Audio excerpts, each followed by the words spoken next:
สบายดีทุกคนมื้อนี้พาทุกคนมายามใส่กบผ่านไปบ่ถึกตัวหลังบ่ถึกทุกคน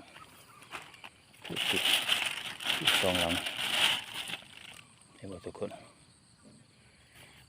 สามหลังผ่านไปมื้อนี้สองเลยเห็นบ่ทุกคนหลังที่7ป่านนี้เนาะหลังที่7เห็นหอยอยู่แต่ว่าพวกเขาหลักตัวนี้มาลุ่นหลังสุดท้ายโอ้ยบ่เห็นหอยพี่น้องบ่คือตัวนี้โอ้สองพี่น้องสองเห็นว่ามานพี่น้องมานหลังสุดท้ายนี่ก็มานสับ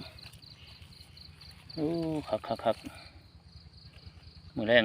หาวอีได้แบบนี้มื้อแรงปวดจะไปอีได้พี่น้องโอเค